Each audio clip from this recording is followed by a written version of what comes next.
আপনি কি জানেন আপনার একটি ছোট্ট আমল ভাগ্যকে বদলে দিতে পারে?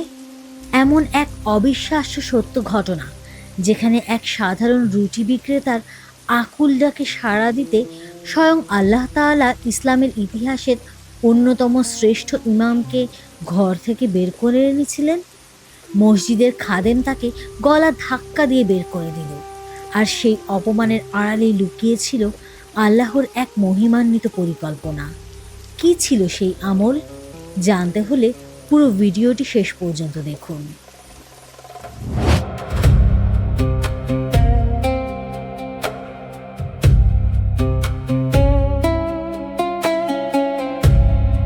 বাগদাদের এক গভীর রাত। প্রদীপের মৃদু আলোয় ইমাম আহমদ বিন হাম্বল কিতাব নিয়ে চিন্তিত মুখে বসে আছেন। তার ছেলে সালেহ ঘরে প্রবেশ করলেন। বাবা, এত রাত হলেও এখনো জেগে আছেন? শরীরটা তো আর আপনার আগের মতো নেই, একটু বিশ্রাম নিন বাবা। কিভাবে ঘুমাই বলো হে সালেহ? আল্লাহর রাসূল সাল্লাল্লাহু আলাইহি ওয়াসাল্লামের একটি হাদিস, এর সূত্র বা সনদটা আমাকে বড্ড ভাবিয়ে তুলছে। কিছুতেই এর সত্যতা মিলাতে পারছি না, আমার ভেতরটা ছটফট করছে।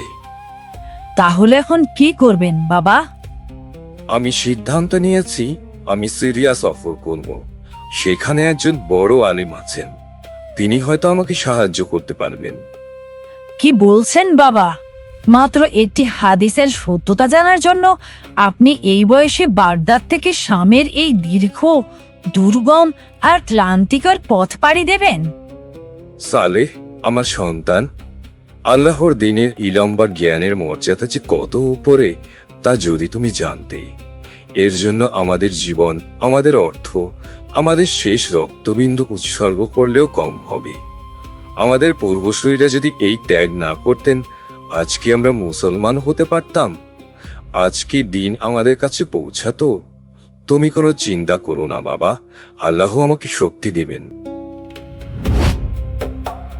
অনেক দিন পর, রাত তখন গভীর। শামের একটি বড় মসজিদের ভেতর ইমাম আহমদ ক্লান্ত শরীরে নামাজ শেষ করলেন। পুরো দুনিয়া তার নামে কাঁপলেও কেউ তার চেহারা চেনে না। তিনি এক কোণে শুয়ে পড়লেন।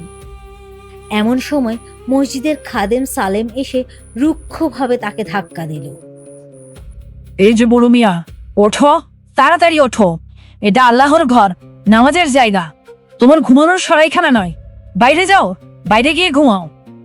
বাবা, আমি এই শহরে একদম নতুন, কেউ নেই আমার এখানে। আমি একজন মুসাফির। আর তো মাত্র কয়েকটা ঘন্টা, তারপর ফজরের আজান। ফজরের আজান হলেই নামাজ পড়ে আমি আমার পথ ধরব। একটুখানি চোখটা বুঝতে দাও বাবা। আমি কোনো অজুহাত শুনতে চাই না। উপরের নির্দেশ আছে, কাউকে মসজিদে রাত কাটাতে দেয়া যাবে না। সোজা কথা বলছি, বিদায় হও। হে বৎস, আমি তো আল্লাহর মেহমান, আর এটা তো আল্লাহরই ঘর। একজন মেহমানকে কি তার রবের ঘর থেকে তাড়িয়ে দেয়া যায়? তুমি বলো। যত সব তেনাবাজি। তুমি বের হবে নাকি পাহারাদারদের ডেকে ঘাড় ধাক্কা দিয়ে বের করব? জলদি বের হও। লা হাওলা ওয়ালা কুওয়াতা ইল্লা বিল্লাহ। আমি যদি এখন বলি আমি আহমদ বিন হাম্বল, তবে সে লজ্জায় পড়ে যাবে। কিন্তু আমার মনে অহংকার চলে আসতে পারে যে আমি কত বড় ইমাম। না, আমি আমার পরিচয় দিব না। আল্লাহর ইচ্ছায় পূর্ণ হোক। মসজিদের বাইরে খাদেম তখনও ইমাম আহমদ বিন হাম্বলকে তাড়াচ্ছিল। ওখান দিয়ে হেঁটে যাচ্ছিলেন এক মধ্যবয়সী দয়ালু রুটি বিক্রেতা। তিনি এই দৃশ্য দেখে এগিয়ে এলেন। সালেম, থামো, থামো বলছি। এ কি করছো তুমি? এই বয়োবৃদ্ধ লোকটার সাথে কেউ এমন আচরণ করে? তোমার অন্তরে কি দয়া মায়া বলতে কিছু নেই? আরে ভাই, উনি মুসাফির সেজে মসজিদে ঘুমাতে চান। আমার নিয়ম ভাঙার কোনো উপায় নেই। আপনার এতই যখন দরদ উঠছে, ওনাকে আপনার বাড়ি নিয়ে যান না কেন? আমি চাকরি খোয়াতে পারবো না। হে আল্লাহর বান্দা, আপনি কিছু মনে করবেন না। ও অজ্ঞ। আপনি দয়া করে আমার সাথে আমার ভাঙা ঘরে আসুন। আজ রাতে আপনি আমার মেহমান। আল্লাহ আপনার মঙ্গল করুন ভাই।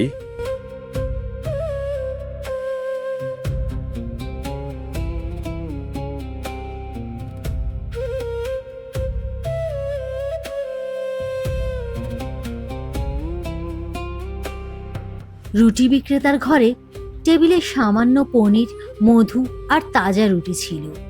রুটি বিক্রেতা পরম আদরে ইমাম সাহেবের সামনে সেই খাবারটুকুই এগিয়ে দিলেন। হে আমার মেহমান, খুবই সাধারণ খাবার, দয়া করে গ্রহণ করুন।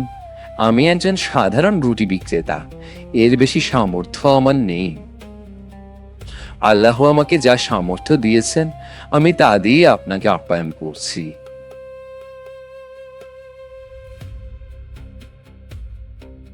আলহামদুলিল্লাহ, এই খাবার আমার কাছে রাজভোগের চেয়ে উত্তম। কিন্তু ভাই, আপনি তো আমাকে একটিবারও জিজ্ঞেস করলেন না আমি কে, কোথা থেকে এসেছি, আর কেনই বা এসেছি। আমাদের প্রিয় নবী সাল্লাল্লাহু আলাইহি ওয়াসাল্লাম শিখিয়েছেন মেহমানদের সম্মান করতে। 3 দিন পার হওয়ার আগে মেহমানকে কোনো প্রশ্ন করতে নেই। আমি সামান্য মানুষ হতে পারি, কিন্তু দিনের জ্ঞান অর্জন করা তো আমাদের সবার উপর ফরজ। আমি শুধু আমার দায়িত্বটুকুই পালন করছি।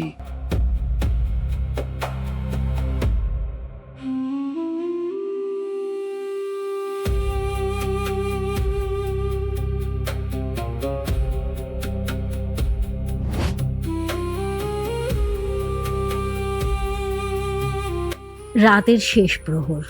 রুটি বিক্রেতা রুটি বানানোর প্রস্তুতি নিচ্ছেন আর ইবাদত করছেন। ইমাম আহমদ আড়াল থেকে লক্ষ্য করলেন রুটি বিক্রেতা প্রতিবার হাত তোলার আগে বলছেন, আস্তাগফিরুল্লাহ আল আজিম। ইমাম কৌতূহল ধরে রাখতে পারলেন না। ভাই, আপনার ইবাদত আর আল্লাহর প্রতি ভক্তি দেখে আমার অন্তর জুড়িয়ে গেল। কিন্তু একটা জিনিস আমাকে অবাক করেছে, আপনি প্রতিটি দোয়া করার ঠিক আগে কেন বারবার আল্লাহর কাছে ক্ষমা চাইছেন বা ইস্তেগফার করছেন? হে আমার অতিথি, এটা আমার জীবনের এক গোপন রহস্য। আমি আগে নিজের ভেতরটাকে ইস্তেগফারের মাধ্যমে পাপমুক্ত করি, যাতে আমার রব আমার উপর খুশি হয়ে আমার দোয়া কবুল করেন। তার মানে এই আমলের ওসিলায় আল্লাহ আপনার দোয়া কবুল করেন? আল্লাহর কসম ভাই, আমি আমার জীবনে এই ইস্তেগফার পড়ে আল্লাহর কাছে যত দোয়া করেছি, আমার মালিক আমার একটা দোয়াও ফিরিয়ে দেননি। সব সব কবুল করেছেন, আলহামদুলিল্লাহ। সুবহানাল্লাহ, আপনার সব দোয়া কবুল হয়েছে? হ্যাঁ ভাই, শুধু একটি দোয়া ছাড়া। দীর্ঘ বহু বছর ধরে প্রতি রাতে কেঁদে কেঁদে আল্লাহর কাছে সে একটি দোয়াই করছি, কিন্তু এখনো তা কবুল হলো না। হয়তো আমি এর যোগ্যই নাই।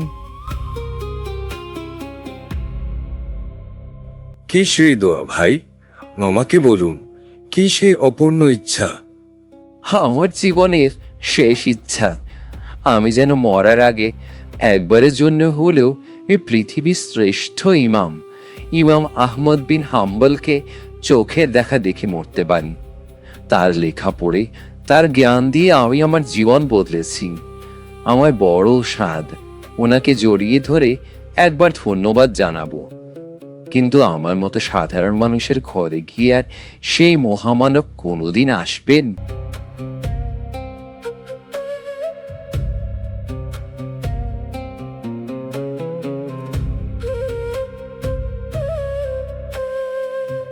হে আল্লাহর দয়ালু বান্দা, ওগো আল্লাহর প্রিয় ওলি, কাঁদবেন না আর, তাকান আমার দিকে।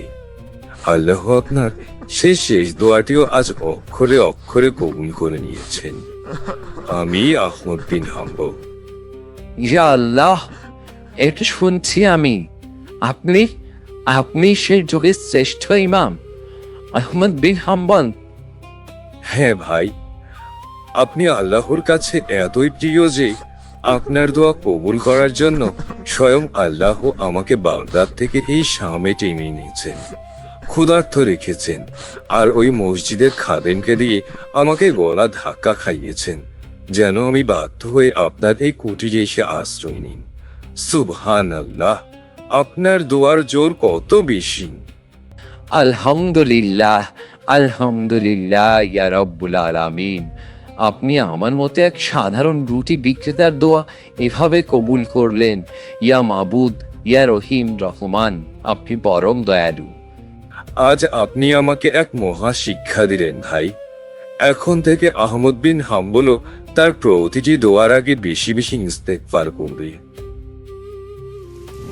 সুবহানাল্লাহ, ইস্তেগফারের ক্ষমতা কত বেশি তা কি এবার বুঝতে পেরেছেন? এক সাধারণ মানুষের দোয়ার জন্য আল্লাহ তাআলা পুরো পৃথিবীর শ্রেষ্ঠ ইমামকে টেনে তার দরজায় এনে দাঁড় করিয়েছিলেন। আপনিও আজ থেকে আপনার প্রতিটি দোয়ার আগে অন্তত 3 বার বলুন আস্তাগফিরুল্লাহ লাজিম। কে জানে আপনার কোন অসম্ভব দোয়াটি আজই কবুল হয়ে যাবে। ভিডিওটি ভালো লাগলে শেয়ার করে অন্যদের জানার সুযোগ করে দিন। শুকরিয়া। হযরত তালহা রাদিয়াল্লাহু আনহু একজন বিশিষ্ট সাহাবীর নাম। একসময় তিনি ব্যবসার কাজে গিয়েছিলেন সিরিয়ায়। তাদের বাণিজ্য কাফেলা গিয়ে থামল এক বিশাল বাজারের পাশে। তাই সেখানে ছিল অনেক মানুষের ভিড়, কেউ ক্রেতা, কেউ বা বিক্রেতা। দূর দূরান্ত থেকে এখানে ছুটে এসেছে লোকজন। হযরত তালহা রাদিয়াল্লাহু আনহু এসেছেন সুদূর মক্কা থেকে। উটঘোড়া, গাধাগুলো বেঁধে কাফেলার লোকজন ঢুকল বাজারে। হযরত তালহা রাদিয়াল্লাহু আনহু লোকের ভিড় ঠেলে বাজারে একটি গলিপথ ধরে হাঁটছিলেন। এমন সময় তাঁর কানে ভেসে এলো কোনো একজনের ভাষণের একটি আওয়াজ। তবে তা অস্পষ্ট হওয়ার কারণে তিনি কথার মর্মার্থ বুঝতে পারলেন না। তিনি এদিক ওদিক তাকিয়ে দেখলেন, খানিকটা দূরে একটু উঁচু স্থানে দাঁড়িয়ে একটা লোক হাত নেড়ে নেড়ে কিছু একটা বলছে। পাশে অনেক লোকের একটা জটলাও দেখা গেল। হযরত তালহা রাদিয়াল্লাহু আনহু লোকটির দিকে এগিয়ে গেলেন। তিনি শুনলেন লোকটি গলা ফাটিয়ে চিৎকার করে বলছে, হে আমার ভাইয়েরা, এখানে কি মক্কার কোনো লোক আছে? তোমরা কি কোনো মক্কাবাসীর সন্ধান দিতে পারো? লোকটার কথা শুনে হযরত তালহা রাদিয়াল্লাহু আনহু এর মনে খটকা লাগল। কি ব্যাপার? লোকটা মক্কার অধিবাসী খুঁজছে কেন? আর সেখানকার লোক খুঁজতে এভাবে চিৎকার করেই বা বলতে হবে কেন? লোকটা কি কোনো সমস্যায় পড়ল, নাকি সে কারো খোঁজ নিতে মক্কার লোক খুঁজছে? তালহা রাদিয়াল্লাহু আনহু ভাবতে ভাবতে কয়েক কদম সামনে এগিয়ে গেলেন। তারপর হাত উঁচু করে লোকটার দৃষ্টি আকর্ষণ করলেন এবং বললেন, আমি মক্কাবাসী, আমি কুরাইশ বংশের লোক। তুমি চাইলে আমাকে বলতে পারো। তালহা রাদিয়াল্লাহু আনহু এর কথা শুনে লোকটার মুখ উজ্জ্বল হয়ে উঠল। তার চোখে মুখে যেন স্বস্তির আভা ফুটে উঠল। মনে হল লোকটা যেন বহুদিন খুঁজে মক্কার এ লোকটির সন্ধান পেয়েছে। তাই দেরি না করে লোকটি হযরত তালহা রাদিয়াল্লাহু আনহু এর দিকে এসে বলল, তুমি মক্কা থেকে এসেছ? আচ্ছা, তুমি কি বলতে পার, তোমাদের দেশে আহমদ নামে কি কেউ এসেছেন? কথা শুনে তালহা রাদিয়াল্লাহু আনহু ভাবনায় পড়ে গেলেন। লোকটার প্রশ্ন নিয়ে ভাবেন আর অবাক হন। বারবার ভালো করে তাকিয়ে দেখেন লোকটাকে। লোকটাকে পাগল বলে মনে হয় না। তার মধ্যে অস্বাভাবিক কিছুও লক্ষ্য করা যায় না। লোকটার শরীরে পাদরীর পোশাক, মানে লোকটা ধর্মে খ্রিস্টান। দেখতে দেখতে তালহা রাদিয়াল্লাহু আনহু এর মন উৎসুক হয়ে উঠল।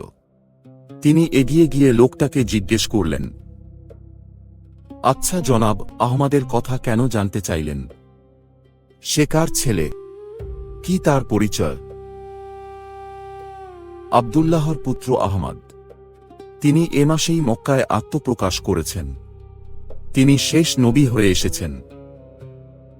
আব্দুল্লাহর পুত্র আহমদ? কই, এ নামে কাউকে তো জানি না। এমন কারো নাম তো শুনিনি। নবী হবার এমন দাবির কথাও আমি জানি না। আচ্ছা, তুমি এসব জানলে কিভাবে? তিনি প্রশ্ন করেন লোকটাকে। আজ থেকে ৫৫০ বছর আগের কথা। দুনিয়ায় এসেছিলেন একজন নবী। নাম তাঁর ঈসা নবী। যিশু বলে ডাকি। তার ওপর এক আসমানি কিতাব নাজিল হয়েছিল। কিতাবের নাম ইনজিল। এ কিতাব মহান প্রভু আল্লাহ তাআলার কাছ থেকে নাজিল হয়েছিল। এ কিতাবেই লেখা আছে আহমদের নাম, তার নবী হওয়ার কথা। এ রমজান মাসেই তিনি নবী হিসেবে আত্মপ্রকাশ করবেন।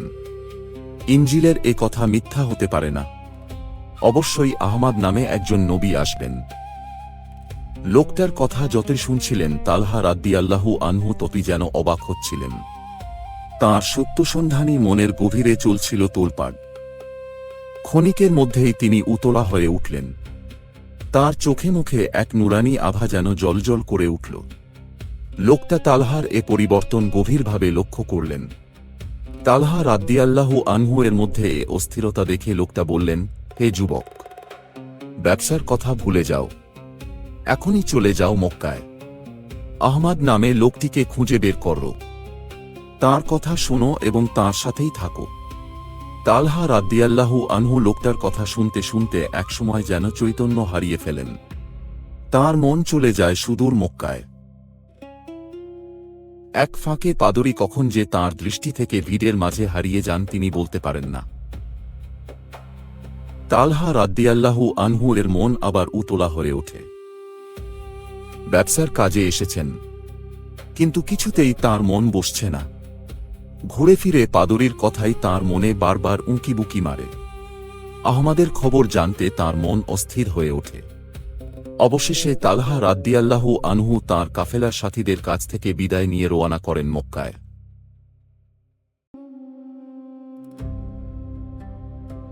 পথিমধ্যে যাকে পান তাকেই বলেন, তোমরা কি জানো তাঁর ঠিকানা?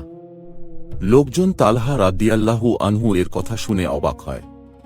কেউ বা বলে লোকটা পাগল নাকি, আরে কি বলে এসব। অনেকে আবার নানা কথা বলে যে যার কাজে চলে যায়।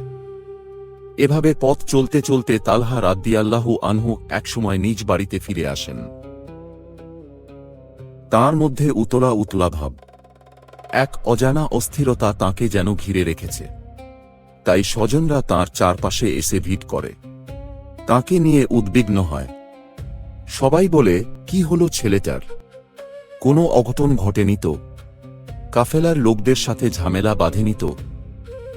সবাই তাঁকে নানা প্রশ্ন জিজ্ঞেস করে, তিনি তার কোনো জবাব দেন না। একসময় তালহা রাদিয়াল্লাহু আনহু আত্মীয়দের বলেন, আচ্ছা, তোমরা কি আহমদ নামে কাউকে চেনো? কাউকে কি তোমরা নবী বলে দাবি করতে শুনেছ? হযরত তালহার প্রশ্ন শুনে আত্মীয় স্বজনরা সবাই তো হতবাক। তাদের সবার প্রশ্ন, একই কথা বলছে তালহা, ওর হলো কি? ও কার কথা বলছে? কেউ বা বলে ছেলেটার মাথা খারাপ হলো নাকি? আপনজনরা তাকে সান্ত্বনা দেন, বিশ্রাম নিতে বলেন। কিন্তু তালহা রাদিয়াল্লাহু আনহু এর অস্থিরতা কাটে না। কারো সান্ত্বনা বা অভয় হযরত তালহাকে টলাতে পারে না। তার কথা একটাই, তোমরা বলো, কে এই আহমদ? তিনি কোথায়? তার সন্ধান আমাকে দাও। এভাবে চলতে চলতে একদিন হঠাৎ একজন বলে ওঠে, তালহা, বলি শোনো, জানতে পারলাম হাশেমি বংশের ছেলে আব্দুল্লাহর পুত্রের নাম নাকি মুহাম্মদ সাল্লাল্লাহু আলাইহি ওয়াসাল্লাম। শুনেছি তিনি নিজেকে নবী বলে দাবি করছেন। তার ওপর নাকি আল্লাহর পক্ষ থেকে ওহী নাজিল হয়েছে। লোকটার কথা শুনে চমকে ওঠেন তালহা। তাহলে পাদরীর কথাই কি সত্যি? তালহা রাদিয়াল্লাহু আনহু অস্থিরভাবে জিজ্ঞেস করেন, আচ্ছা, কবে তিনি নবী দাবি করেছেন? তিনি কি বলেছেন? লোকটি বলল, তুমি ব্যবসার কাজে সিরিয়ায় যাওয়ার পরপরই ঘটে গেল সেই ঘটনা। কি অবাক কাণ্ড! আব্দুল্লাহর পুত্র মুহাম্মদ সাল্লাল্লাহু আলাইহি ওয়াসাল্লাম নিজেকে নবী বলে দাবি করলেন। এ নিয়ে যে কত কথা, কত আলোচনা হয়েছে তার ইয়ত্তা নেই। এটা নিয়ে নানাজন নানা কথা বলছে। অনেকেই মুহাম্মদ সাল্লাল্লাহু আলাইহি ওয়াসাল্লামের কথা বিশ্বাস করতে পারছে না। শুনলাম আবু কুহাফার ছেলে আবু বকর রাদিয়াল্লাহু আনহু নাকি ওনার দলে গিয়ে যোগ দিয়েছে। লোকটার মুখে মুহাম্মদ সাল্লাল্লাহু আলাইহি ওয়াসাল্লামের খবর শুনে তালহা রাদিয়াল্লাহু আনহু এর মন উতলা হয়ে উঠল। হযরত আবু বকর রাদিয়াল্লাহু আনহুকে তিনি ভালো করেই জানেন। তার সাথে হযরত তালহা রাদিয়াল্লাহু আনহু এর খুব জানাশোনা আছে। তাই তালহা রাদ্দিয়াল্লাহু আনহু এর মন আর স্থির রাখতে পারলেন না। তিনি ছুটে গেলেন আবু বকর রাদ্দিয়াল্লাহু আনহু কাছে।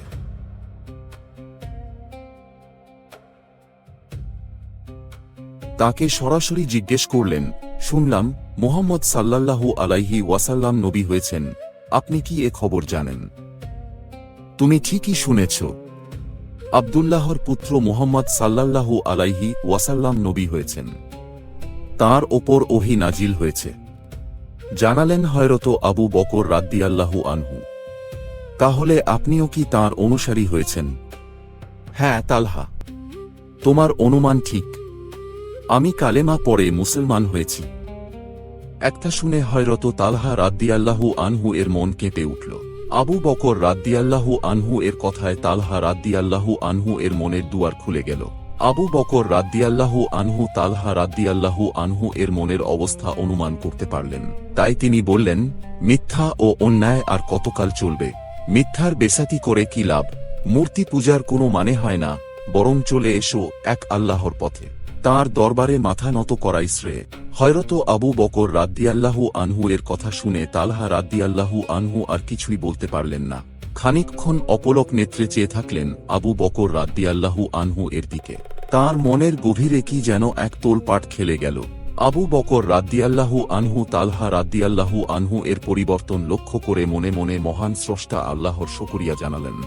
আর দেরি না করে আবু বকর রাদ্দিয়াল্লাহু আনহু হযরত তালহা রাদ্দিয়াল্লাহু আনহুকে নিয়ে মহানবী সাল্লাল্লাহু আলাইহি ওয়াসাল্লামের দরবারে হাজির হলেন। পথে যেতে যেতে তালহা রাদ্দিয়াল্লাহু আনহু এর মনে আল্লাহর নবী সম্পর্কে কল্পনার নানা ফানুস উঠছিল। তার কোনো কিছুই যেন সহ্য হচ্ছিল না। মহানবীকে দেখে তার অতৃপ্তির চোখ কখন জুড়াবেন, সেজন্যই যেন তার এই অস্থিরতা। তালহা রাদ্দিয়াল্লাহু আনহু যখন মহানবীর সামনে গিয়ে হাজির হলেন, তখন সীমাহীন প্রশান্তির এক বেহেশতি আবেশ তাঁর দেহমন ছুঁয়ে গেল। তিনি আর স্থির থাকতে পারলেন না। আর তখনই তিনি কালেমা শাহাদাত পাঠ করে ইসলাম কবুল করে নিলেন, শামিল হয়ে গেলেন ইসলামের সুশীতল ছায়াত। হেই হেই চলো সবাই গল্পের দেশে যাই। হেই হেই চলো সবাই আলোর পথে যাই। সিএসবি টুন মজার মজার গল্প শুন। সিএসবি টুন শিক্ষা আর আনন্দ গুণ। গাই গাই হাততালি দাও, সত্যের পথে এগিয়ে যাও। হাসি খুশির রঙিন ভুবন, সিএসবি টুন সবার আপন।